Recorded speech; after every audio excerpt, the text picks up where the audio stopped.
The gunshot that shattered the morning stillness sent every bird within a mile screaming into the cloudless Texas sky.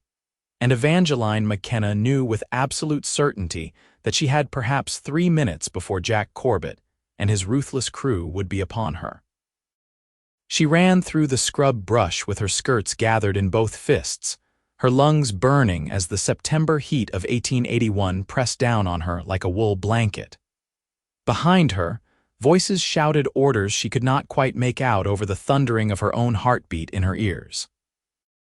The wanted poster they carried bore her face alongside words that made her stomach turn with injustice.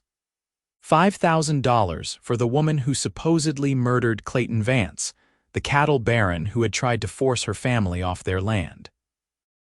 Never mind that Clayton Vance had died in a drunken fall from his horse. Never mind that 3 witnesses had sworn to it. His brother held the law in his pocket, and he wanted someone to pay. The landscape opened before her in shades of brown and gold, with the occasional stubborn mesquite tree breaking up the monotony. In the distance, perhaps half a mile ahead, she spotted the outline of buildings. A ranch, she thought, though desperation might have been painting mirages in her vision. Her boots caught on a root and she stumbled, catching herself hard on her palms. Blood welled up from the scrapes, but she did not stop. Could not stop. Another gunshot cracked through the air, closer this time. They were gaining ground. Evangeline pushed herself harder, her dark hair coming loose from its pins and streaming behind her like a banner of surrender she refused to wave. The ranch grew more distinct as she approached. A modest house with a covered porch, a chicken coop, a water pump, and most importantly, a barn with its door standing partially open. She could hear the pursuit closing in, the thunder of hooves now audible beneath the shouting. She threw herself through the barn door and into the blessed dimness within. The smell of hay and horses and leather enveloped her. 2 stalls housed a bay mare and a paint gelding, both of which eyed her with mild curiosity. Above, a loft stretched across half the barn's length, accessible by a ladder. Evangeline did not hesitate. She climbed with shaking limbs, hauling herself up into the hay-strewn space just as the sound of horses entered the yard outside. From her vantage point, pressed flat against the rough wooden planks, she could see slivers of the yard through gaps in the barn walls. 5 riders pulled their mounts to a halt in a cloud of dust. Jack Corbett sat astride a black stallion, his face shadowed by the brim of his hat, but his reputation clear in the way he carried himself. He was the best tracker in 3 counties, a man who had never failed to bring in his bounty. Dead or alive made no difference to his conscience or his coin purse. "Spread out," Corbett ordered, his voice carrying the flat authority of someone accustomed to obedience. She could not have gotten far. "Check every building." Evangeline pressed her hand over her mouth, trying to quiet her ragged breathing. Through another gap, she saw the front door of the house open. A man stepped out onto the porch, and even from this distance and angle, she could tell he was younger than she had expected. Tall and lean, with sandy hair and the kind of weathered face that spoke of long days under the sun. He wore work clothes, a faded blue shirt and brown trousers, with a gun belt slung low on his hips. His hands, she noticed, stayed well away from the revolver at his side. "Help you, gentlemen." The cowboy called out, his voice steady and drawl touched with something that might have been wariness or might have been simple curiosity. Corbett walked his horse forward a few paces. "We are tracking a fugitive, a woman, dark hair, green eyes, about 22 years old. She ran through here not 5 minutes ago. You see anybody pass?" The silence that followed felt eternal. Evangeline held her breath, her heart hammering so hard she feared they might hear it from the yard. This stranger owed her nothing. He did not know her name or her story. He had every reason to point Corbett toward the barn and collect a portion of that reward money. She closed her eyes, preparing for the inevitable. "Nobody has passed through here," the cowboy said, and Evangeline's eyes snapped open in shock. "I have been working in the east pasture all morning.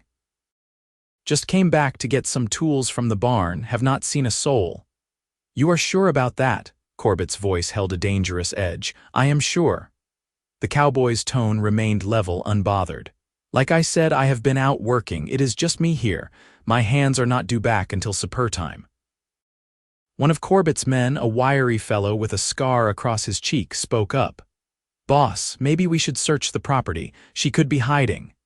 You calling me a liar? The cowboy's voice dropped lower, and something in it made Evangeline shiver. It was not a threat exactly, but rather the quiet confidence of a man who knew his own capabilities. Corbett held up a hand to stop his associate from responding. Now, nobody is calling anybody anything, but this is important business. That woman is wanted for murder. There is a substantial reward. That may be so, the cowboy replied, but this is private property, and I have told you I have not seen anyone. You want to search my land, you come back with the proper papers from a judge. Otherwise, I suggest you keep moving. The tension in the yard stretched tight as a rope about to snap. Evangeline could see Corbett weighing his options, his hand resting on his thigh uncomfortably close to his weapon. The other riders shifted in their saddles, waiting for direction. For a long moment she thought violence might erupt. Then Corbett gave a sharp nod. We will be back, he said, turning his horse. And if I find out you have been lying to me, there will be consequences. I reckon you know where to find me if you need to, the cowboy said, his posture relaxed despite the threat. The bounty hunters rode out of the yard at a canter, heading north toward the horizon. Evangeline remained frozen in the loft, not daring to move even as the sound of hoofbeats faded into silence. Minutes passed, marked only by the restless movements of the horses below and the buzzing of flies in the afternoon heat. Finally, the barn door swung fully open, and the cowboy stepped inside. He looked up at the loft with no apparent surprise, his eyes meeting hers through the dim light. They were blue, she noticed, the color of a clear winter sky. You can come down now, he said quietly. They are gone. Evangeline did not move. How did you know I was here? Saw you run into the barn just before they rode up. I was coming back from the pasture and spotted you from behind the house. He crossed his arms, studying her. You want to tell me why Jack Corbett and his crew are hunting you? Why did you lie for me? She countered, her voice stronger than she felt. A ghost of a smile crossed his face. Asked you first. For a moment, they simply looked at each other, two strangers connected by a split-second decision that could have gone entirely differently. Then Evangeline slowly made her way down the ladder, her legs trembling with exhaustion and delayed terror. When her feet touched the ground, she swayed slightly, and the cowboy reached out to steady her. His hands were calloused but gentle. Thank you, she said, and was mortified to feel tears burning behind her eyes. She had not cried when they had come to arrest her, or when she had escaped from the jail in Copper Springs, or during the 3 days she had spent running across the harsh Texas landscape with minimal food and water. But this stranger's unexpected kindness threatened to undo her completely. Come up to the house, he said, releasing her arm but staying close as if he feared she might collapse. You look like you have not eaten in a while and you need water. They might come back, Evangeline protested weakly. They might, he agreed, but not right away. Corbett knows I will not run off, and he will want to get those papers before he risks a confrontation. That gives us some time. He paused. Name is Thomas Brennan, by the way. This is my ranch. Evangeline McKenna. She hesitated, then added, I did not kill anyone, regardless of what that poster says. Thomas studied her face for a long moment, and she found herself hoping that he could see the truth in her eyes. I believe you, he said simply, and started toward the house. Evangeline followed him across the dusty yard, hyper-aware of how exposed she felt in the open. The house was modest but well-maintained, with a small garden struggling valiantly against the drought on one side. Thomas held the door open for her, and she stepped into the relative cool of the interior. The main room served as both kitchen and living area, with a wood stove, a simple table and chairs, and a pair of worn armchairs near a fireplace that probably did not see much use given the climate. Everything was clean but sparse, the home of a man who lived alone and saw no need for unnecessary decoration. "Sit," Thomas instructed, gesturing to the table. He moved to a cabinet and pulled out a loaf of bread, some cheese, and dried beef. From a pitcher covered with cheesecloth, he poured water into a tin cup and set it in front of her. "Eat slowly. You will make yourself sick otherwise." Evangeline wanted to devour everything in sight, but she forced herself to take small bites, washing them down with careful sips of water. Thomas sat across from her, waiting patiently while she ate. The silence was surprisingly comfortable, or perhaps she was simply too exhausted for discomfort. "Clayton Vance fell off his horse drunk," she said finally, setting down the cup. "3 people saw it happen. But his brother Edgar owns half the county, including the sheriff and the judge. He decided I was responsible because my father had been fighting with Clayton over water rights. Edgar wanted to make an example, to scare my family into leaving. So he paid witnesses to change their stories, and suddenly I was a murderer." "Where is your family now?" Thomas asked. "My parents took my younger brothers and sister and went to Colorado. They have family there. I was supposed to meet them in Denver, but Corbett caught up with me in Copper Springs. I managed to escape, but I have been running ever since." She looked down at her scraped palms. "I cannot keep running forever." "No," Thomas agreed, "you cannot." He leaned back in his chair, thinking. "Corbett said he would come back with papers. That means he will have to ride to the county seat, talk to a judge, and get authorization to search my property. That is at least 2 days, maybe 3 if he runs into delays." "You should not get involved in this," Evangeline said, even though the thought of leaving the safety of this house made her want to weep. "If they find out you helped me, you could be charged as an accomplice." "Could be," Thomas said mildly, "but I am already involved. The moment I lied to Corbett, I made a choice." He met her eyes. "My mother used to say that there are moments in life when you have to decide what kind of person you want to be. I decided I was not the kind who hands over a terrified woman to bounty hunters without at least hearing her side of things. You do not even know me. I know enough." He stood and walked to the window, looking out at the empty yard. "I know you are running from injustice, not justice. I know Edgar Vance has a reputation for crushing anyone who stands in his way, and I know that Jack Corbett does not care whether you are guilty or innocent as long as he collects his money." Evangeline felt something loosen in her chest, a knot of fear and loneliness she had been carrying for weeks. "What do I do?" Thomas turned back to face her.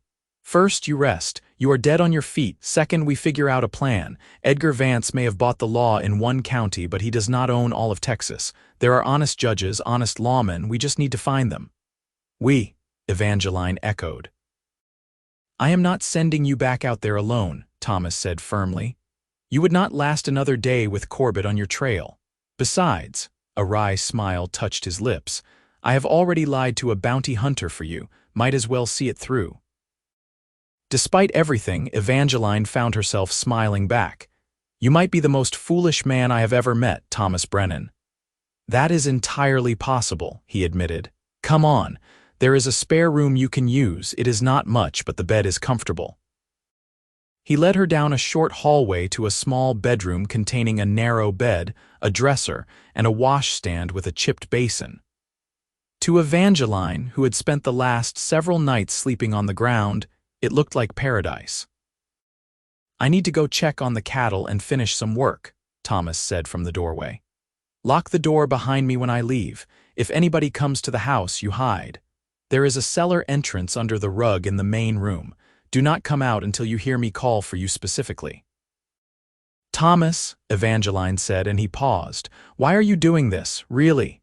He was quiet for a moment, his hand resting on the doorframe. "My sister died 5 years ago," he said finally. "She was accused of stealing from the family she worked for. It was not true. Their son had been stealing, and he blamed her to save himself. But nobody believed a servant girl over the word of a rich man's son. She was put in jail and she got sick. By the time they realized she was innocent, it was too late." His jaw tightened. So when I see someone else being railroaded by powerful men who think they are above the law, I am not inclined to help them get what they want. I am sorry about your sister, Evangeline said softly. Me too. Thomas cleared his throat. Get some rest. We will talk more when I get back. He left, and Evangeline heard the front door close a moment later. She walked to the window and watched him stride back toward the barn, his movements purposeful and economical. Then she turned to the bed, sat down on the edge, and for the first time in 3 days, allowed herself to believe that she might actually survive this. Sleep claimed her almost instantly, pulling her under into darkness too deep for dreams. She woke to the smell of cooking meat and the low orange light of early evening slanting through the window. For a confused moment, she could not remember where she was. Then it all came rushing back and she sat up quickly, heart pounding. The house was quiet except for the sounds of someone moving around in the kitchen. Evangeline stood and made her way to the door, opening it carefully. Thomas stood at the stove, stirring something in a cast iron skillet. He looked up when he heard her. Good, you are awake. I was starting to wonder if I should check on you. You have been asleep for nearly 6 hours. 6 hours. Evangeline felt disoriented, as if she had lost time. You needed it. He gestured to the table. Sit, dinner is almost ready. She sat and watched him work, noting the easy competence with which he moved around the kitchen.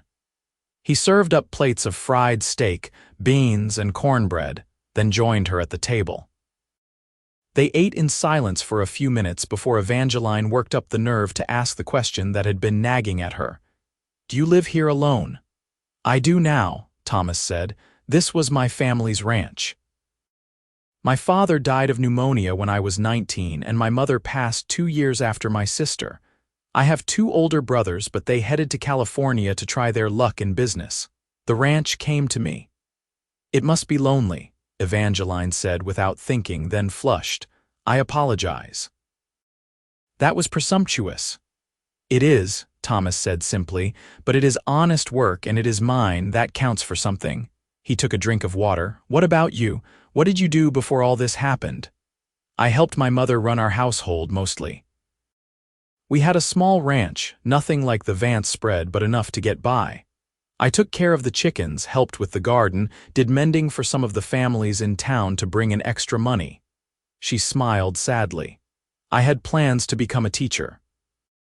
There was a school opening in a town about 50 miles from where we lived, and they were looking for someone to teach the younger children. I was supposed to start in September. This September, Thomas said. Yes. The word came out more bitter than she had intended. Instead, I am a fugitive. Not forever. Thomas pushed his plate aside and leaned forward. I have been thinking about this all afternoon. The nearest honest judge I know of is Samuel Pritchard, over in Austin. He has no love for men like Edgar Vance, and he has a reputation for fairness. If we can get to him, present your case properly, he might be willing to issue some kind of protection or at least investigate the matter. Austin is over 100 miles from here, Evangeline said, and Corbett will be watching the roads. Then we do not take the roads, Thomas said. I know this country. There are ways to travel that do not involve main thoroughfares. It will take longer, but it will be safer. You cannot just leave your ranch for that long, Evangeline protested. What about your cattle, your land? I have 2 hands who live in the bunkhouse when they are working. They are good men, been with me for 3 years. They can manage things for a week or 2. He held up a hand to forestall her next objection. And before you say it again, yes, I am sure, I have made my choice, Evangeline. Let me help you. She looked at him across the table, this stranger who had appended his life for her without hesitation, and felt something shift in her chest. It was not just gratitude, though there was plenty of that. It was something deeper, a recognition of the kind of man Thomas Brennan was at his core. In a world that had seemed determined to crush her, he had appeared like an answered prayer she had not even known to voice. Thank you, she said, and this time the tears did fall, tracking hot paths down her cheeks. Thank you so much. Thomas reached across the table and covered her hand with his. His palm was warm and solid and real. We will fix this, he said with quiet conviction. I promise you." For the first time in weeks, Evangeline allowed herself to hope. They spent the evening making plans. Thomas had a map which he spread across the table, tracing potential routes with his finger. They would head southwest first, he explained, to throw off any pursuit, then loop back around toward Austin through less populated areas. It would add days to the journey, but it would also keep them away from towns where wanted posters might be displayed. "We will leave tomorrow night," Thomas said. "That gives me time to talk to my hands, make sure they understand what needs to be done while I am gone. It also lets us travel under cover of darkness for the first leg. By the time Corbett gets back with those papers, we will be long gone." "What will you tell your men?" Evangeline asked. "About me, I mean," Thomas considered. "The truth, mostly. Joe and Martin are good people, they will not talk, and if Corbett comes around asking questions, they can honestly say they do not know where we went." They talked until the lamp oil burned low, and exhaustion began to tug at Evangeline again. Thomas showed her where everything was in case she needed anything during the night, then bid her good night and retired to his own room at the other end of the hall. Evangeline lay in the narrow bed, staring at the ceiling and listening to the nighttime sounds of the ranch. Crickets sang their endless song, and somewhere in the distance, a coyote howled. She thought about her family, wondered if they had made it safely to Colorado, if they were worrying about her. She thought about the life she had been building, the dreams that had been stolen from her. And she thought about Thomas, about the way he had looked at her across the table with such certainty, as if there was no question in his mind that helping her was the right thing to do. Sleep came eventually, and this time she did dream. She dreamed of wide open spaces and the smell of rain on parched earth, of a hand reaching for hers in the darkness, of safety and something that felt dangerously close to happiness. The next day passed in a blur of preparation. Thomas rode out early to speak with his ranch hands, returning a few hours later with supplies for the journey. Evangeline helped where she could, packing food and checking the gear, trying to feel useful rather than like a burden. She watched Thomas work, noting the way he moved with quiet efficiency, never rushing but never wasting motion either. Joe and Martin came to the house briefly in the afternoon. They were weathered men in their 40s, with the bow-legged walk of lifelong horsemen. They tipped their hats to Evangeline respectfully and assured Thomas that they would take care of everything in his absence. "You just worry about helping the lady," Joe said, his lined face serious. "We will handle things here." As the sun began its descent toward the horizon, painting the sky in shades of orange and gold and deep purple, Thomas saddled the horses. He chose the paint gelding for himself and a gentle mare named Daisy for Evangeline. They loaded the saddlebags with supplies, rolled blankets, canteens of water, and a rifle that Thomas strapped to his saddle with practiced ease. "Ever shoot a gun?" he asked Evangeline as they made final preparations. "My father taught me," she said. "I am not an expert, but I can hit what I aim at mostly." Thomas nodded approvingly and produced a smaller revolver from the house. "This was my mother's. I want you to carry it, just in case." Evangeline took the weapon, feeling the weight of it in her palm. She hoped desperately that she would never have to use it, but she was grateful to have the option.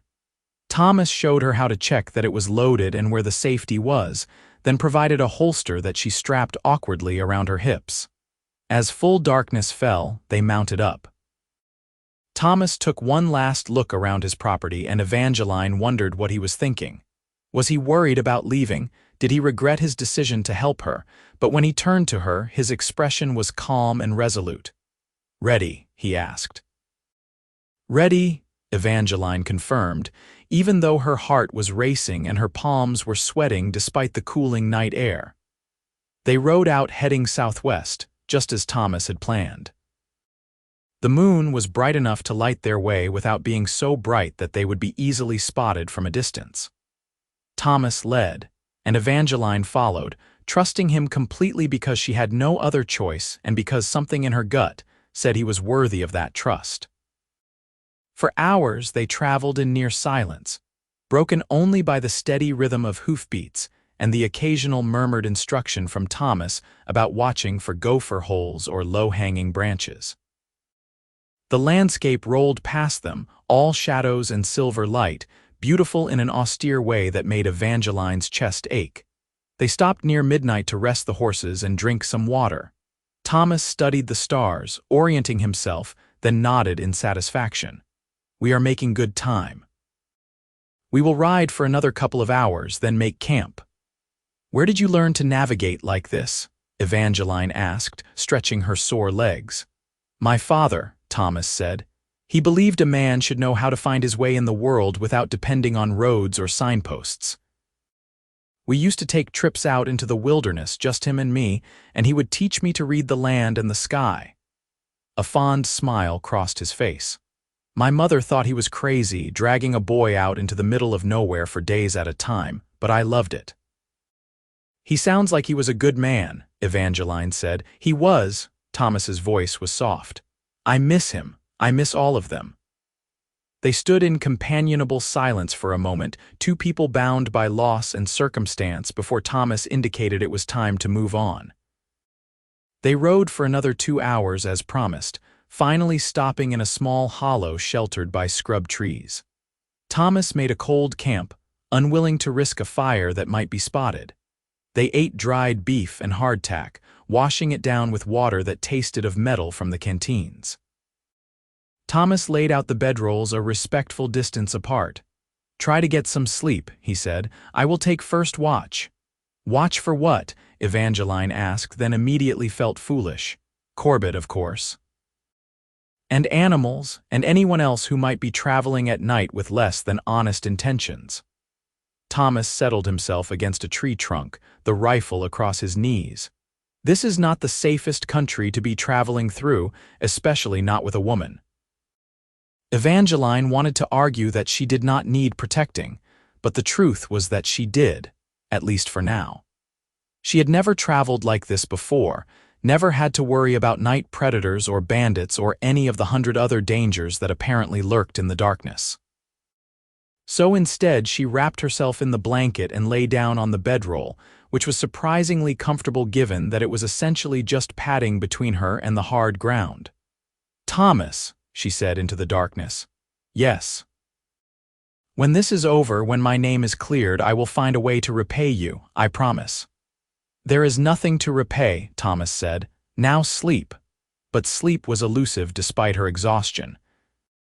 Evangeline lay staring up at the stars scattered across the sky like diamonds spilled on black velvet, and thought about the strange turns life could take. A week ago, she had never heard of Thomas Brennan. Now her entire future depended on him. It should have been terrifying, and in some ways it was. But it was also oddly comforting, knowing that she was not facing this alone anymore. Eventually, her eyelids grew heavy and she drifted off, lulled by the sound of Thomas's quiet breathing and the whisper of wind through the dry grass. She woke once in the deepest part of the night to find that they had switched positions. Now Thomas slept while Evangeline sat with her back to a tree, the revolver in her lap, keeping watch as he had done for her. She had not discussed taking a turn, but when she had woken and seen him fighting to stay awake, she had simply stood up and taken the rifle from his hands. He had protested weakly, but she had insisted, and finally he had relented. Watching him sleep, Evangeline felt a strange tenderness unfurl in her chest. His face was peaceful, younger-looking without the weight of waking consciousness. He had given her so much already, this man who owed her nothing. The least she could do was let him rest. Dawn came slowly, the sky lightening from black to gray to a pale blue streaked with pink. Thomas stirred and sat up, looking momentarily disoriented. Then his eyes found Evangeline and he smiled. "You should have woken me sooner," he said, standing and stretching. His back made a series of small popping sounds. "You needed the sleep as much as I did," Evangeline replied. "Besides, it was quiet, nothing to report." They ate a quick breakfast and prepared to move out. In daylight, Evangeline could see that they were in open country, with hills rolling away to the horizon in every direction. It was beautiful in a stark way, but also exposed. She felt vulnerable, as if 100 eyes might be watching from those distant ridges. Thomas saw her looking and seemed to understand her concern. "We will be more careful during the day," he said. "Stay in low ground when we can, avoid skylines. It is slower but safer." They rode through the morning, the sun climbing higher and the heat building steadily. By midday, it was sweltering and both horses and riders needed rest. They found a small creek, barely more than a trickle, but enough to refill the canteens and let the horses drink. Thomas had brought a wide-brimmed hat for Evangeline, which helped keep the sun off her face but did nothing for the oppressive heat. "How long will we travel like this?" Evangeline asked as they sat in the shade of a lone cottonwood tree. "Depends on whether we run into trouble," Thomas said. "If everything goes smoothly, maybe 5 or 6 days to reach Austin, longer if we have to take detours." 5 or 6 days alone with Thomas. The thought sent a flutter through Evangeline's stomach that had nothing to do with fear. She told herself firmly that this was not the time for such feelings. She was running for her life, and Thomas was helping her out of the goodness of his heart. Reading anything more into his kindness would be foolish and unfair. But as they rode through the afternoon, she found her eyes drawn to him again and again, the way he sat his horse with easy grace. The way he scanned the horizon constantly, always alert. The way he occasionally hummed under his breath, a tuneless sound that spoke of contentment despite their circumstances. They made camp that night in a small canyon with walls that provided shelter and concealment. Thomas deemed it safe enough for a small fire, and Evangeline nearly wept with gratitude at the prospect of hot food. He heated beans and made coffee, and they ate sitting close to the flames as the night air cooled rapidly. "Tell me about your family," Thomas said as they lingered over the coffee. "What are they like?" Evangeline smiled, thinking of her parents and siblings. "My father is stubborn as a mule, but he has a good heart. He fought Edgar Vance over those water rights because it was the right thing to do, even though he knew it would cost him. My mother is the strong one, though. She keeps us all together, keeps us moving forward even when things seem impossible." She paused, her smile turning sad. "I hope they made it to Colorado safely. I hope they are not too worried." "I am sure they are worried," Thomas said honestly. "But they must also know that you are strong like your mother, that you can survive this." "I do not feel strong," Evangeline admitted. "Most of the time I feel terrified." "Courage is not the absence of fear," Thomas said. "It is moving forward despite it." "By that measure, you are one of the bravest people I have ever met." Evangeline felt heat rise to her face that had nothing to do with the fire. "You barely know me. I know enough." Thomas's blue eyes caught the firelight, holding her gaze. "I know you could have given up a dozen times already, but you have not. I know you are willing to risk everything to clear your name rather than living as a fugitive. That takes strength." They sat in silence for a while, the moment stretching between them heavy with things unsaid. Finally, Thomas stood and began banking the fire. "We should get some sleep. Long day tomorrow." That night, Evangeline dreamed of blue eyes and gentle hands, of promises made under a sky full of stars. She woke before dawn with the dream still vivid in her mind and the disturbing realization that her feelings for Thomas Brennan were becoming dangerously complicated. The third day of their journey brought the first real test of their resolve. They were traveling through a narrow pass between two hills when Thomas suddenly held up his hand, signaling Evangeline to stop. He sat frozen in his saddle, head cocked, listening. "What is it?" Evangeline whispered. "Riders," Thomas said quietly, "coming from the east, move back quickly." They retreated back down the pass and found a small depression where they could hide with the horses. Thomas dismounted and crept back to where he could observe without being seen. Evangeline waited, her heart hammering, the revolver clutched in sweating hands. After what felt like an eternity, Thomas returned. His face was grim. "It is Corbett and 3 of his men. They are heading south, probably trying to pick up our trail." "Did they see us?" Evangeline asked, barely breathing. "No, but it means they are out here looking. We need to be more careful." He studied the terrain thoughtfully. "We are going to have to change our route. Head more west before we turn back toward Austin. It will add time, but it cannot be helped." They waited for over an hour before Thomas deemed it safe to move. The detour he chose took them through rougher country, and progress was slower. Evangeline's back and legs ached from long hours in the saddle, but she did not complain. Every mile they covered was a mile closer to safety and justice. That evening they made camp in a grove of live oaks that provided good cover. Thomas was quieter than usual as he went about his tasks, his brow furrowed with thought. Evangeline watched him, sensing his worry.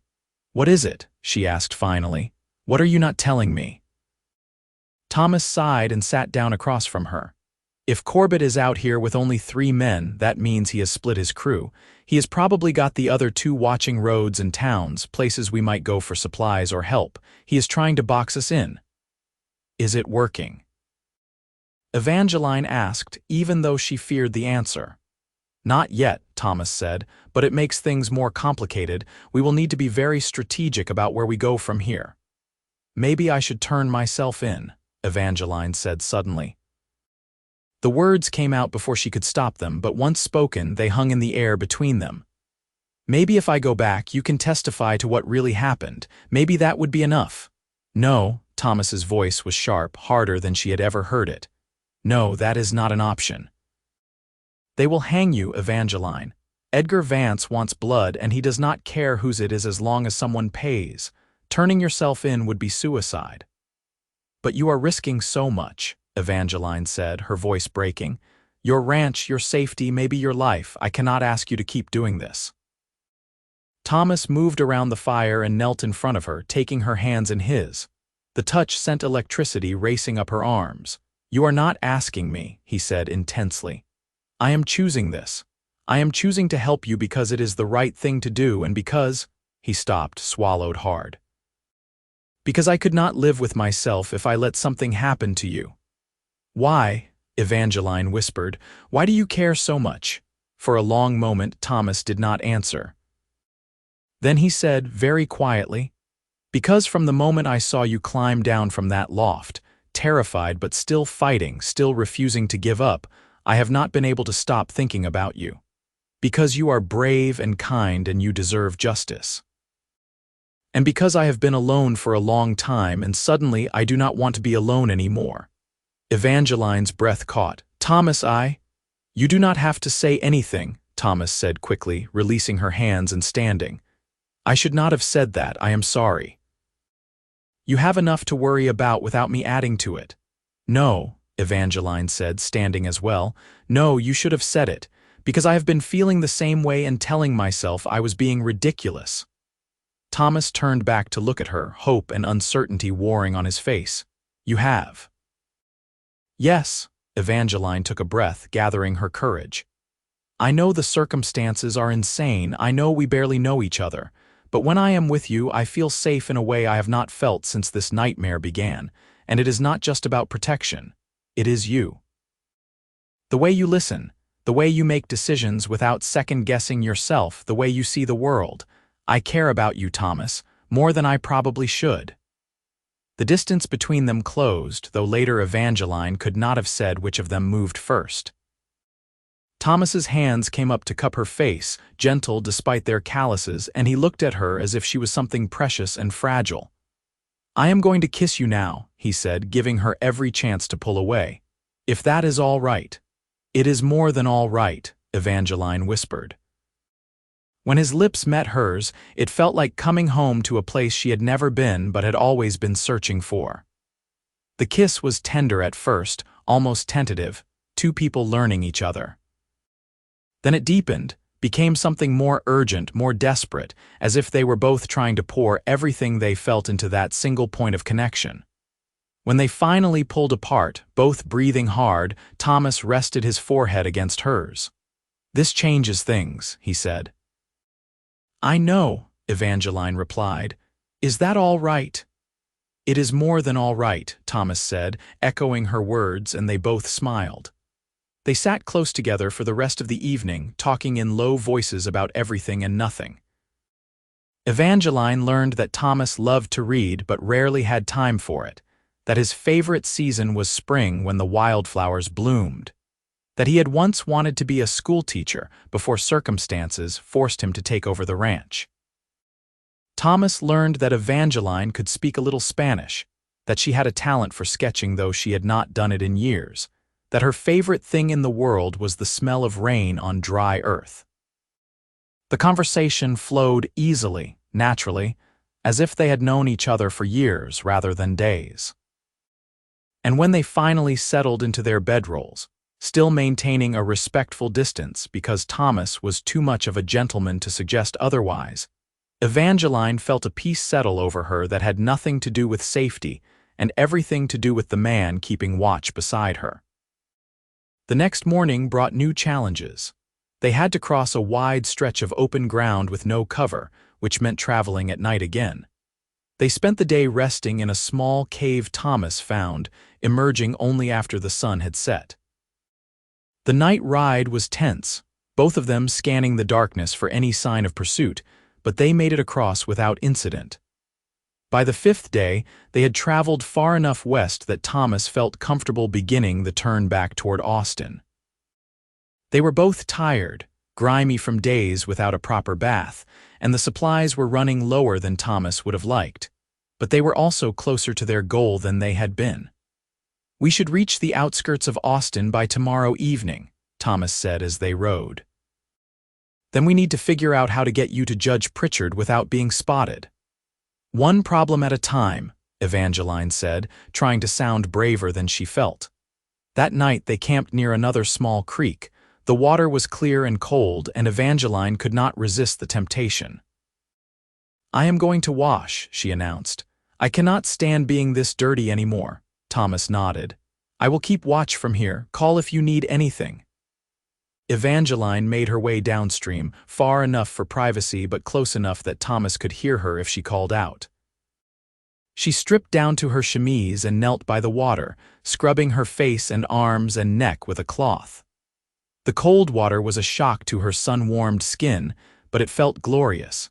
She had just started working on her hair when she heard Thomas call her name, sharp and urgent.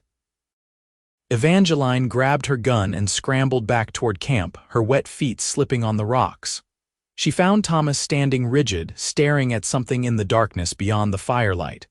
"What is it?" she whispered. "Someone is out there," Thomas said quietly. "I heard movement." They waited, barely breathing. Then a voice called out from the darkness, old and creaky. "Easy now, friends. I am just a traveler looking for a warm fire. Do not mean any harm." A figure emerged into the firelight, and Evangeline felt her grip on the gun loosen slightly. It was an elderly man, bent with age, leading a tired-looking mule. He wore worn clothes and a battered hat, and his face was lined with years of hard living. "Name is Walter Hayes," the old man said, raising his hands to show he was unarmed. "I have been traveling from San Antonio to my daughter's place near Austin. Spotted your fire and hoped you might be willing to share it for a spell." Thomas and Evangeline exchanged glances. Turning away, a lone old man seemed cruel, but they could not afford to trust anyone. Finally, Thomas nodded slightly. "You can share our fire," he said, "but we do not have much in the way of supplies." "That is all right," Walter said, settling himself onto a rock with a grateful groan. "I have got my own provisions, just appreciate the company and the warmth." These old bones do not take kindly to cold nights anymore. They talked cautiously at first, Walter doing most of the speaking. He told stories of his younger days, of cattle drives and Indian fights and the early days of settlement. Thomas gradually relaxed, though he kept his rifle close. Evangeline, still in her damp chemise and hastily pulled-on skirt, stayed mostly quiet. Eventually, Walter fixed them with a shrewd look. "You two are running from something," he said bluntly. "Or someone, do not bother denying it. I have seen enough people on the run to recognize the signs." Thomas tensed, but before he could respond, Walter held up a hand. "I am not going to ask what or why, not my business, but I will give you a piece of advice. Whatever trouble you are in, you will want to avoid the main roads into Austin." There have been bounty hunters all over the area for the past week, checking every traveler coming through. Evangeline's stomach dropped. Bounty hunters. Looking for some woman, from what I heard. Murder suspect. They are offering a big reward, so you have got every opportunistic fool with a gun out searching. Walter took a drink from his canteen. If I was trying to get into Austin without being seen, I would come in from the north through the old lumber road. Not many people use it anymore, and it brings you into the city through a less watched quarter. Why are you telling us this? Thomas asked carefully. Walter smiled, showing gaps where teeth should have been. Because I have got granddaughters about her age, he said, nodding toward Evangeline. And I would hope that if they were in trouble, someone would help them. Besides, I have never much cared for bounty hunters. Bunch of vultures, if you ask me. They talked for another hour before Walter announced he needed to sleep. He rolled himself up in a blanket on the far side of the fire, and within minutes, his snores filled the night air. Thomas and Evangeline moved away slightly, keeping their voices low. "Do you trust him?" Evangeline whispered. "I do not know," Thomas admitted. "But his information matches with what we have seen, and if he meant us harm, he has had plenty of opportunity." He squeezed her hand. "We will keep watch tonight just in case, but I think he is what he appears to be, just an old man." They took turns through the night, but Walter never stirred except to turn over occasionally in his sleep. When dawn broke, he woke, shared some coffee with them, and prepared to move on. "The North Road," he reminded them as he mounted his mule, "through the trees, and good luck to you both. I hope you find what you are looking for." "Thank you," Evangeline said sincerely, "for everything." Walter tipped his hat and rode off, disappearing into the morning light. Thomas and Evangeline watched him go, then looked at each other. "Do we take his advice?" Evangeline asked. "I think we do," Thomas said. "It matches what I already know about the area, and it gives us a better chance than just riding in blind." They broke camp and headed north, taking their time now that they were so close to their destination. Thomas wanted to approach Austin after dark, using the cover of night to slip into the city unnoticed. They spent the day hiding in a thick stand of trees, resting the horses and themselves, preparing for what came next. As evening fell, Evangeline found herself growing increasingly nervous. "What if Judge Pritchard will not see us? What if he does not believe me?" "He will believe you," Thomas said with confidence. "Sam Pritchard is a good man. I met him a few years back when I had to testify in a land dispute case. He listens and he cares about the truth. That is all we need." "But what if Edgar Vance's influence reaches even here?" Thomas took her shoulders gently, turning her to face him. "Then we will figure out another plan. Evangeline, I am not going to let anything happen to you. Do you understand me? Whatever it takes, however long it takes, we will see this through." Evangeline looked up into his blue eyes and saw nothing but fierce determination and something else, something deeper and more tender. "I love you," she said, the words surprising her even as they left her mouth. "I know it is too soon and the circumstances are insane, but I love you, Thomas Brennan." A smile broke across Thomas's face like the sun coming out from behind clouds. "I love you too," he said. "I think I have loved you since you climbed down from that loft and looked at me like you were trying to decide if I was trustworthy. I love your courage and your kindness and the way you refuse to give up even when everything seems hopeless." They kissed then, long and deep, pouring their fears and hopes and dreams into each other. When they pulled apart, Thomas rested his cheek against her hair. "When this is over," he said quietly, "I want you to come back to the ranch with me, not as a fugitive or someone I am helping, but as my wife. If you will have me." Evangeline pulled back to look at him, tears streaming down her face. "Are you asking me to marry you?" "I am," Thomas said. "I know we have not known each other long, but I also know that I have never been more certain of anything in my life. You are what I have been missing, Evangeline. You are home." "Yes," Evangeline said through her tears. "Yes, I will marry you." They held each other as the stars began to appear overhead. Two people who had found each other in the most unlikely of circumstances and discovered something worth fighting for. As full darkness fell, they mounted up and began the ride toward Austin. Thomas led them through increasingly forested terrain, following what appeared to be an old road that was nearly overgrown with vegetation. It was slow going in the darkness, but finally, the trees began to thin, and lights appeared in the distance. Austin spread out before them, larger than any town Evangeline had seen. Thomas guided them carefully through the outskirts, avoiding main streets and well-lit areas. Judge Pritchard lived in a residential section of the city, Thomas explained, in a house he had inherited from his father. They tethered the horses behind a church a few blocks from the judge's home, then made their way on foot through the darkened streets. Evangeline's heart pounded so hard she could hear it in her ears. They were so close now, so close to getting the help she needed. But they were also exposed, vulnerable, and one wrong move could end everything. The judge's house was a modest two-story structure with a well-maintained garden and a white picket fence. Lights burned in the downstairs windows. Thomas approached the front door and knocked firmly. Footsteps sounded from within, and then the door opened. A man in his 50s stood there, tall and lean with graying hair and intelligent eyes behind wire-rimmed spectacles. He looked at Thomas with confusion that quickly shifted to recognition. "Thomas Brennan," Judge Pritchard said. "What on earth are you doing here at this hour?" "Sir, I apologize for the intrusion," Thomas said quickly, "but I need your help. We need your help. It is urgent." The judge's eyes shifted to Evangeline, and she saw his expression sharpen with interest. "Come inside," he said, stepping back. "Quickly, before anyone sees you on my doorstep." They hurried into the house, and the judge closed the door firmly behind them. He led them to a study lined with bookshelves and indicated they should sit. "Now," he said, settling himself behind a large desk, "tell me what this is about." Thomas and Evangeline took turns explaining the situation. Evangeline told her story from the beginning about Clayton Vance's death, Edgar's vendetta, the false witnesses, and the corrupt officials.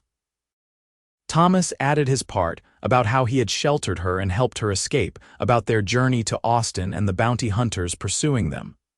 Judge Pritchard listened without interrupting, his fingers steepled under his chin. When they finished, he was quiet for a long moment, thinking. Finally, he spoke. "The Vance family has considerable influence even here in Austin, but they do not own me and they never will. Based on what you have told me, this sounds like a clear case of conspiracy and false accusation. Can you help her?" Thomas asked urgently. "Can you do something to stop this?" "I can," the judge said slowly, "but it will not be quick or easy. I will need to conduct my own investigation, interview witnesses, gather evidence. That takes time. In the meantime, Miss McKenna, you will be vulnerable. Edgar Vance will not give up easily." "How much time?" Evangeline asked. "At least a few weeks, possibly longer. It depends on what I find and how cooperative people are." Judge Pritchard leaned forward. "I can offer you protection while I work. There are people I trust who can keep you safe, hidden where Vance and his bounty hunters cannot reach you." "What about Thomas?" Evangeline asked immediately. "He has been helping me. Edgar will come after him too." "I will extend the same protection to Mr. Brennan if he wishes," the judge said. "Though I suspect he would prefer to stay with you." "I would," Thomas confirmed. "I am not leaving her," the judge smiled slightly. "I thought as much. Very well. I have a colleague, a doctor named William Chen, who lives outside the city. He and his wife have a large property with several buildings. You can stay there while I do my work. No one will think to look for you at a Chinese doctor's home." "Chinese?" Evangeline said, surprised. "Dr. Chen came to Texas 20 years ago. He studied medicine in San Francisco and has built a good practice here despite considerable prejudice. He is also a man of great integrity who has helped me in the past with sensitive matters. You will be safe with him." They talked for another hour, working out details. Judge Pritchard would begin his investigation immediately, starting with the original witnesses to Clayton Vance's death. He would also look into Edgar Vance's business dealings, looking for leverage that might convince the man to back down. In the meantime, Evangeline and Thomas would lay low. "One more thing," the judge said as they prepared to leave. "You will need papers, documents that give you a legal reason for being here in case you are questioned. I can provide those, but they will have to be under assumed names. Are you comfortable with that?" "Whatever it takes," Thomas said. Judge Pritchard nodded and went to his desk where he wrote quickly on official-looking paper. When he finished, he handed them 2 documents. "You are now Mr. and Mrs. Thomas Brennan, recently married, come to Austin to purchase supplies for your ranch. If anyone asks, you are newlyweds." Evangeline looked at Thomas and they shared a small smile. "Not so far from the truth," she said softly. "Indeed," the judge said, his eyes twinkling. "Now let me send word to Dr. Chen. You will go to him tonight. His property is about 5 miles north of here, easy to find if you know where to look." He provided detailed directions and a letter of introduction sealed with wax. Then he showed them to the back door, checking to make sure the way was clear before letting them out. "Be careful," he said. "And trust no one except Dr. Chen. I will send word when I have news." They retrieved their horses and rode north out of Austin, following the judge's directions. The moon was high and bright, lighting their way clearly. Evangeline felt lighter than she had in weeks, as if a terrible weight had been lifted from her shoulders. They had an ally now, someone with the power and influence to actually help. For the first time, she allowed herself to truly believe that this might work out. Dr. Chen's property was exactly where Judge Pritchard had said it would be, marked by a distinctive red gate. Thomas dismounted and knocked, and after a few minutes, the door opened to reveal a small, elderly Chinese man with keen eyes and a gentle smile. "You must be the friends Samuel sent word about," Dr. Chen said in perfect English with only the slightest accent. Come in, you are safe here." The house was filled with interesting objects. Evangeline saw scrolls with beautiful calligraphy, delicate porcelain vases, and strange medical instruments she could not identify. Dr. Chen led them to a sitting room where a woman who appeared to be his wife brought tea. "You will stay in the guest house," Dr. Chen explained. "It is separate from the main house, more private. My wife and I ask no questions. Judge Pritchard has explained the situation, and we are happy to help." The guest house was small but comfortable, with a main room, a tiny kitchen, and a bedroom. Thomas brought in their supplies while Evangeline looked around, marveling at the strange turn her life had taken. A month ago, she had been planning to be a schoolteacher. Now she was a fugitive hiding in a Chinese doctor's guest house, in love with a cowboy who had risked everything for her. "What are you thinking?" Thomas asked, coming up behind her and wrapping his arms around her waist. "That life is very strange," Evangeline said, leaning back against him, "and that I am grateful for all of it because it brought me to you." Thomas turned her in his arms and kissed her thoroughly. "We are going to get through this," he said when they finally came up for air. "Judge Pritchard will clear your name, and then we are going to go home to the ranch and start our life together. We will have that wedding we talked about with your family there if we can arrange it. And we are going to be happy, Evangeline. So happy." "I believe you," Evangeline said, and she did. They spent the next several days settling into a strange new routine. Dr. Chen was a discreet and gracious host, providing food and asking for nothing in return. His wife, whose name was May, spoke little English but communicated with smiles and gestures that made Evangeline feel welcome despite the language barrier. Thomas helped with chores around the property, needing something to do with his hands and his energy. Evangeline spent time reading books from Dr. Chen's surprisingly extensive library and helping May in the garden. It was peaceful, almost domestic, and in different circumstances it would have been idyllic. On the 5th day of their stay, Judge Pritchard came to visit. He looked tired but determined. "I have made progress," he announced, accepting tea from May. "I tracked down 2 of the 3 witnesses who claimed they saw you arguing with Clayton Vance on the day he died. One has recanted his testimony. He admitted that Edgar Vance paid him to lie and threatened his family if he did not comply. Evangeline felt hope surge in her chest. That is wonderful. What about the other witnesses? The second witness has disappeared. My sources suggest Edgar Vance may have paid him to leave the territory. The third witness is a man named Harold Jenks, who works for Vance directly. He is refusing to talk to me. So what do we do? Thomas asked. I have filed a formal motion to reopen the case based on the recanted testimony, Judge Pritchard said, but I need more. I need to prove that Edgar Vance orchestrated this entire thing, and that means finding evidence of his corruption. Financial records, letters, anything that shows a pattern of behavior. How do we get that? Evangeline asked. The judge hesitated. That is the complicated part. The evidence would be on Vance's ranch or in his office in Copper Springs. Getting access to it would be difficult and potentially dangerous. I will go, Thomas said immediately. I can sneak onto his property, look for what we need.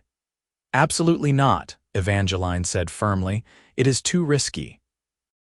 If you are caught, Edgar will have you arrested or worse. She is right, Judge Pritchard said. We need to think of another approach. I have contacts, people who owe me favors. Let me see what I can arrange. He left shortly after, promising to return when he had more news. Evangeline watched him go with mixed feelings. Progress was being made, but slowly, and every day they spent in hiding was another day her family worried, another day Thomas was away from his ranch, another day the threat of Edgar Vance hung over them. That night, unable to sleep, Evangeline slipped out of bed and went to sit on the small porch of the guest house. The air was cool and clear, and the stars overhead seemed close enough to touch. She heard the door open behind her and felt Thomas settle beside her, wrapping a blanket around her shoulders. Could not sleep either, he asked. Too much thinking, Evangeline admitted. She leaned against him, drawing comfort from his solid presence. Thomas, what if this does not work? What if Judge Pritchard cannot find enough evidence and I have to spend the rest of my life running? That will not happen, Thomas said firmly. We will find a way, and even if we have to run, we will do it together. I told you, Evangeline, I am not letting you go. You should not have to give up your life for me, Evangeline said, tears pricking her eyes. Your ranch, your home, everything you have built, it is not fair to you. Thomas turned her to face him, his expression fierce in the moonlight. You listened to me. My life before I met you was fine.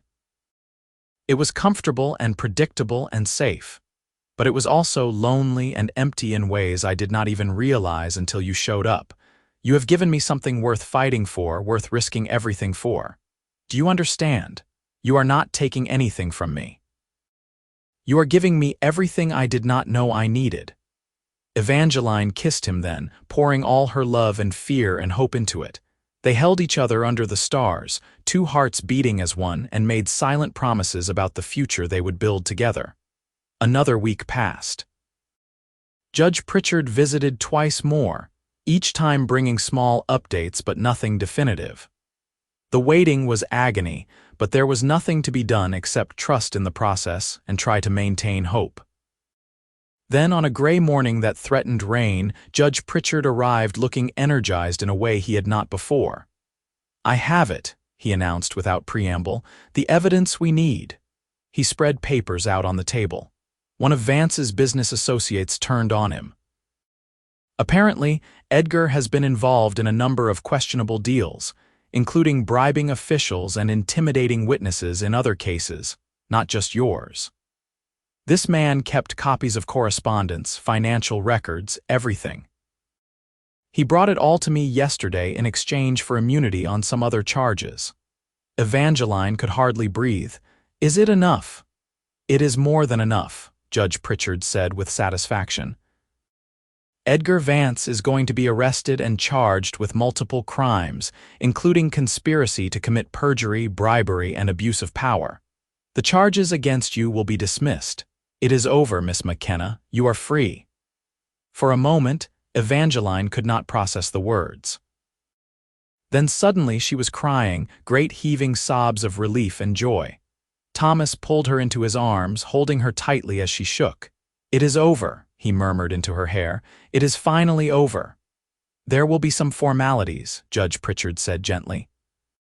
"You will need to give an official statement, appear before the court to have the charges formally dismissed, but I can guarantee your safety during that process. Edgar Vance will be in custody by the end of the day." "What about Jack Corbett and the other bounty hunters?" Thomas asked. "Once the charges are dropped, they have no legal basis to pursue Miss McKenna. If any of them tries, they will be the ones facing arrest." The judge smiled. "You are truly free, both of you. You can go home." Home. The word seemed almost foreign after everything they had been through. But as Evangeline looked at Thomas, she realized that home was not a place anymore. It was him. Wherever he was, that was where she belonged. They spent one more night at Dr. Chen's, using the time to prepare for the journey back to the ranch. In the morning, they said grateful goodbyes to the doctor and his wife, thanking them profusely for their kindness and hospitality. Dr. Chen simply smiled and bowed. "You brought honor to my home," he said. "I wish you much happiness." The ride back to Thomas's ranch took 4 days, but these were different from their desperate flight to Austin. Now they traveled openly, without fear, stopping in towns for supplies and sleeping in actual beds at boarding houses. Evangeline kept expecting something to go wrong, for bounty hunters to appear or for Edgar Vance to somehow escape and come after them. But nothing happened. The nightmare was truly over. When they finally rode up to Thomas's ranch, Evangeline saw it with new eyes. This would be her home now. These fields and buildings and animals would be part of her daily life. The thought filled her with a warmth she had never expected to feel again. Joe and Martin came out of the barn when they heard the horses, their weathered faces breaking into wide grins when they saw Thomas and Evangeline. "Boss." Joe called. "We were getting worried. Everything all right?" "Everything is perfect," Thomas said, dismounting and helping Evangeline down. "Joe Martin, I would like you to meet Evangeline McKenna. She's going to be the new Mrs. Brennan just as soon as we can arrange it." Both men swept off their hats and greeted Evangeline with genuine warmth. "Welcome home, miss," Martin said. "This place could use a woman's touch, if you do not mind me saying so." "I do not mind at all," Evangeline said, smiling. They spent the evening catching up. The ranch had run smoothly in Thomas's absence, with no major problems. The cattle were healthy, the horses were well cared for, and everything was in good order. Thomas looked relieved and pleased, and Evangeline could see how much this place meant to him. That night, as they sat on the porch watching the sun set over the land, Thomas took her hand. "I want to send word to your family," he said. "Let them know you are safe, invite them to come for the wedding. If Judge Pritchard can arrange safe passage, maybe they could even come back to Texas permanently. We have plenty of room here." Evangeline felt tears prick her eyes again, but this time they were tears of pure happiness. "You would do that, take in my whole family." "They are going to be my family too," Thomas pointed out. "Besides, this ranch is big enough for everyone and I could use more hands. Your brothers are old enough to work, are they not?" "They are," Evangeline confirmed. "Thomas, I do not know how to thank you for everything you have done." "You do not have to thank me," Thomas said, pulling her close. "You have given me everything I could ever want. A future, a family, someone to share this life with. That is more than enough." They kissed as the last rays of sunlight painted the sky in shades of gold and crimson. Two people who had found each other against all odds and built something real and lasting from the ashes of injustice and fear. Over the next several weeks, life settled into a new pattern. Evangeline threw herself into making the ranch house a real home, cleaning and organizing and adding small touches that made the space feel less lonely. She started a larger garden, planted flowers by the porch, and even convinced Thomas to let her get some chickens. Thomas worked alongside his men, managing the cattle and handling the endless tasks that came with running a ranch. And through it all, they planned their wedding. Word came from Colorado that Evangeline's family had received the news of her freedom with joy and tears. Her father wrote that they would come for the wedding, bringing Evangeline's brothers and sister with them. Judge Pritchard had indeed arranged safe passage, and they would arrive in mid-October. The day her family's wagon pulled up to the ranch, Evangeline ran out to meet them, hardly able to believe they were really there. Her mother swept her into a fierce embrace, crying and laughing at the same time. Her father clasped her tight, his voice gruff with emotion. Her brothers, now taller than she remembered, took turns hugging her, and her little sister clung to her waist and refused to let go. "Let me look at you," her mother said, holding Evangeline at arm's length. "You have changed, daughter. You look older and happy, so very happy." "I am, Mama," Evangeline said. "I am so happy." Thomas came out to meet them, and Evangeline proudly introduced him to her family. Her father shook his hand firmly, looking him in the eye. "You saved my daughter's life," he said. "There are not words enough to thank you for that." "She saved mine too," Thomas said simply, "in all the ways that matter." Her father seemed to understand, and his stern expression softened into approval. The wedding took place on a clear Saturday in late October, with half the county in attendance. Word had spread about what had happened, how Edgar Vance had been arrested and charged, how Thomas Brennan had sheltered a fugitive and helped clear her name. Some people disapproved, but most seemed to admire the courage it had taken. Evangeline wore a dress her mother had brought from Colorado, simple but beautiful, with lace at the collar and cuffs. Thomas wore his best suit, his sandy hair neatly combed, his blue eyes shining as he watched her walk toward him through the assembled guests. Judge Pritchard performed the ceremony, and Evangeline could not think of anyone more appropriate. When Thomas slipped the ring onto her finger and said his vows, his voice was strong and clear and full of love. When she said hers, she meant every word with her whole heart. "I now pronounce you husband and wife," Judge Pritchard said with a broad smile. "Thomas, you may kiss your bride." And Thomas did, thoroughly and enthusiastically, while the crowd cheered and whistled.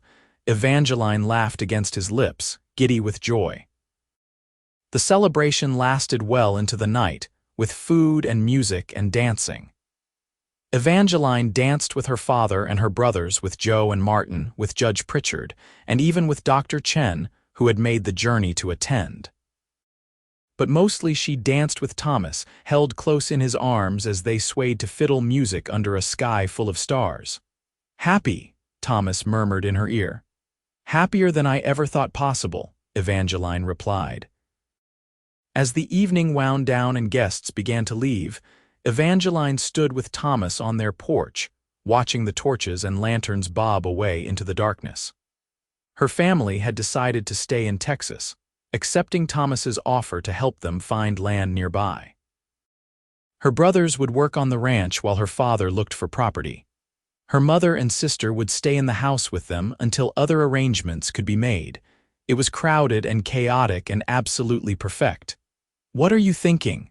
Thomas asked, his arm around her waist. "That I am the luckiest woman alive," Evangeline said. "A few months ago I thought my life was over. Now I have everything I ever wanted and things I did not even know to dream of." "The future is going to be good," Thomas said. "Hard sometimes because ranch life is hard, but good. We will build something together, you and me, something lasting." "I know," Evangeline said, turning to kiss him. "I believe in us." They went inside eventually, leaving the night to itself. And if they stayed up late talking and laughing and making plans for the future, well, that was their privilege as newlyweds. The years that followed were not always easy, but they were good. Evangeline's family found land 10 miles from Thomas's ranch and started rebuilding the life Edgar Vance had tried to destroy. Her brothers grew into fine men, and her sister blossomed into a confident young woman. Evangeline and Thomas worked side by side, building the ranch into something prosperous and respected. Edgar Vance was convicted and sent to prison, where he would spend the next 20 years. Jack Corbett, finding his reputation damaged by his association with Vance's crimes, left Texas and was never heard from again. Justice, imperfect as it was, had been served. 2 years after their wedding, Evangeline gave birth to a son. They named him Samuel, after Judge Pritchard, who cried when they told him and declared it the greatest honor of his life. Samuel had his father's blue eyes and his mother's dark hair, and he was the light of their lives. 3 years after that, a daughter arrived. They named her Grace, because that was what she represented to them. Grace that had carried them through the darkness, grace that had brought them together, grace that filled every corner of their life. The children grew up on the ranch, learning to ride almost before they could walk, helping with chores as soon as they were able. Samuel was quiet and thoughtful like his father, while Grace was bold and fearless like her mother.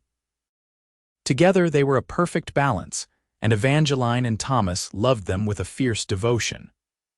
On their 10th wedding anniversary, Thomas and Evangeline sat on the porch swing they had installed years earlier, watching the sunset paint the sky in familiar shades of gold and crimson. Samuel and Grace were playing in the yard, their laughter carrying on the evening breeze. "Do you remember the day we met?" Thomas asked, his arm around Evangeline's shoulders. "Every detail," Evangeline said. "You lied to a bounty hunter for a complete stranger." "The most foolish, brave thing I have ever seen. Best decision I ever made," Thomas said, kissing her temple. "Everything good in my life started that day." "Mine too," Evangeline agreed. She looked at their children, at the ranch spread out before them, at the life they had built together. "Sometimes I think about how differently things could have turned out. If you had not been there that day, if you had turned me in, if Judge Pritchard had not been willing to help, so many things had to go right."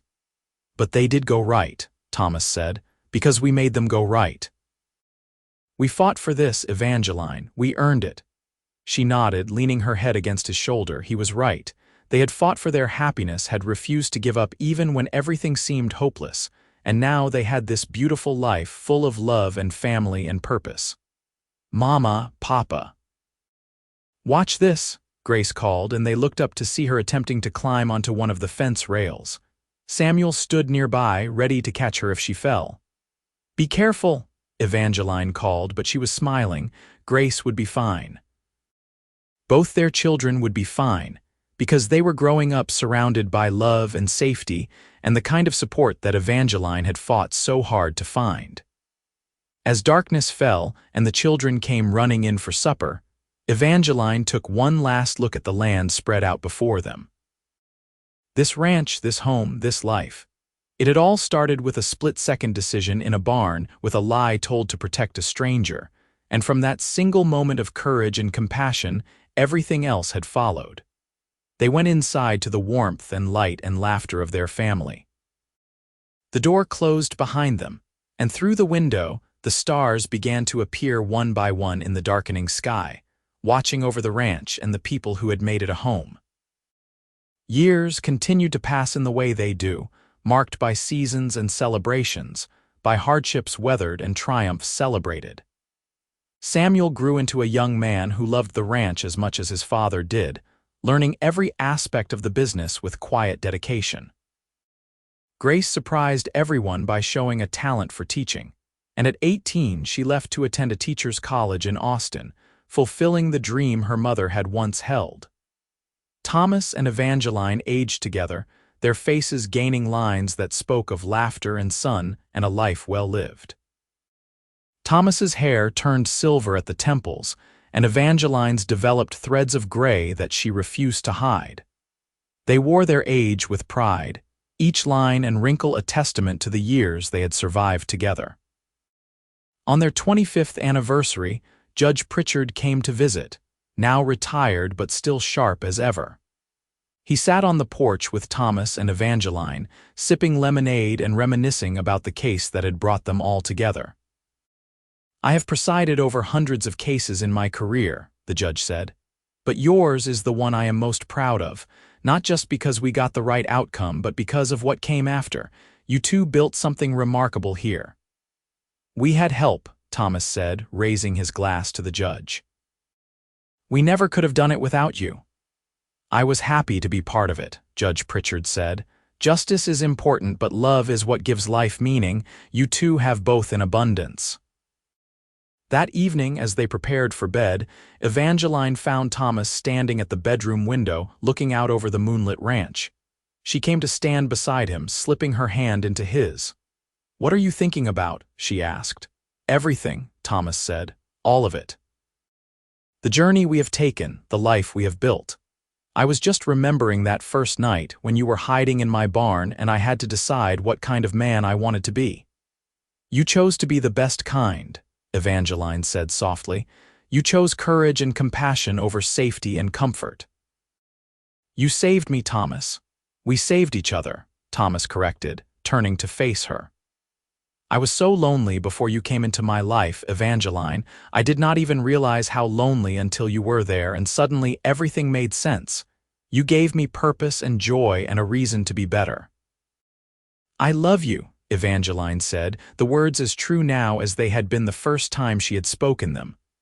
"I will love you until my last breath and beyond." "And I love you," Thomas replied, pulling her close, "always and forever." They stood together in the moonlight, two people who had started as strangers and become soulmates, who had faced injustice and fear and emerged victorious not through violence or vengeance, but through courage and love and an unwavering belief in the power of doing what was right. More years passed. Samuel married a sweet girl from town and brought her to live on the ranch. Soon there were grandchildren running through the house, bringing new laughter and energy. Grace finished her schooling and took a teaching position in Austin, but she visited often, and eventually she too married and started a family. Thomas and Evangeline became the heart of a growing family, the foundation upon which multiple generations were built. They told their grandchildren stories about the old days, about bounty hunters and midnight rides and a judge who believed in justice. The children listened with wide eyes, hardly able to believe that their gentle grandmother had once been a fugitive, that their kind grandfather had defied the law to protect her. But it was all true, every word. And the proof of it was in the life they had built, in the family that surrounded them, in the love that had sustained them through everything. On a warm spring day when Evangeline was 62 and Thomas was 65, they took a ride together across the ranch land. It was something they still did regularly, just the two of them, revisiting the places that held meaning for them. They rode past the barn where Evangeline had hidden all those years ago, now rebuilt and expanded but still the same in the ways that mattered. They rode to the creek where they had camped on their journey to Austin. They rode to the spot where Thomas had proposed. "We have had a good life," Evangeline said as they sat their horses side by side, looking out over the land they had worked so hard to maintain. "The best," Thomas agreed. "No regrets." "None," Evangeline confirmed. "Not even the hard parts. They made us who we are." They rode back to the house as the sun began to set, painting the sky in those familiar shades of gold and crimson. The house was full of family waiting for them. Children and grandchildren gathered for Sunday dinner as they did every week. There was noise and laughter and the smell of good food cooking, and as Thomas and Evangeline walked through the door hand in hand, they were greeted with calls of welcome and hugs from small arms. This was what they had built, not just a ranch or a house, but a legacy of love and courage. This was what came from one man's decision to protect a stranger, from one woman's refusal to give up, from two hearts that recognized each other even in the darkest of circumstances. After dinner, as the family gathered on the porch to watch the stars come out, Evangeline sat in her rocking chair with a grandchild on her lap. Thomas sat beside her, his hand covering hers on the armrest. Their children and grandchildren filled the porch and spilled out into the yard, talking and laughing and simply being together. "Tell us the story, Grandma," one of the children pleaded. "About when you and Grandpa met." Evangeline smiled and looked at Thomas, who nodded encouragingly.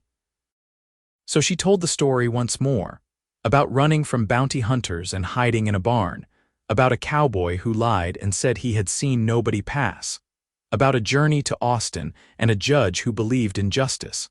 about falling in love against all odds and building a life together from the ashes of fear and injustice. The children listened raptly, even though they had heard the story before. It never got old, this tale of courage and love of two people who had chosen each other and fought for the right to be together. When the story was finished and the children were called away to bed, Thomas and Evangeline remained on the porch. The night was clear and cool, and the stars overhead shone with brilliant clarity. "Thank you," Evangeline said softly. "For what?" Thomas asked. "For everything, for saving me. For loving me, for giving me this beautiful life." "Thank you," Thomas replied, "for trusting me, for choosing me, for making every day an adventure worth living." They sat in comfortable silence, hands intertwined, hearts beating in sync after decades of shared life. Around them, the ranch settled into nighttime rhythms, the familiar sounds that had become the soundtrack of their lives. In the distance, cattle lowed softly. Closer, a horse whinnied in the barn. Wind whispered through the grass, carrying the scent of wildflowers and sun-baked earth. This was home. This was happiness. This was the life they had fought for and won. And as Thomas and Evangeline finally rose to go inside, ready for sleep and dreams of days well spent, they knew with absolute certainty that they would do it all again. Every struggle, every fear, every moment of doubt. They would face it all again for the chance to have this life, this love, this perfect, hard-won happiness. The door closed behind them and the ranch slept under a blanket of stars, keeping watch over the family within. A family built on courage and compassion, on a lie told to protect a stranger, on love that had conquered injustice and fear. And in the years that followed, when Thomas and Evangeline eventually passed on, they did so surrounded by the family they had created, secure in the knowledge that their legacy would continue. The ranch would stay in the family, passed down through generations. The story of how they met would be told and retold, inspiring others to choose courage over comfort, love over fear. Because that was what mattered in the end. Not the injustice they had faced or the dangers they had overcome, but the love they had built and the family they had created. That was the true victory, the real happily ever after. And it all started with a woman hiding in a barn and a cowboy brave enough to lie and say he had seen nobody pass.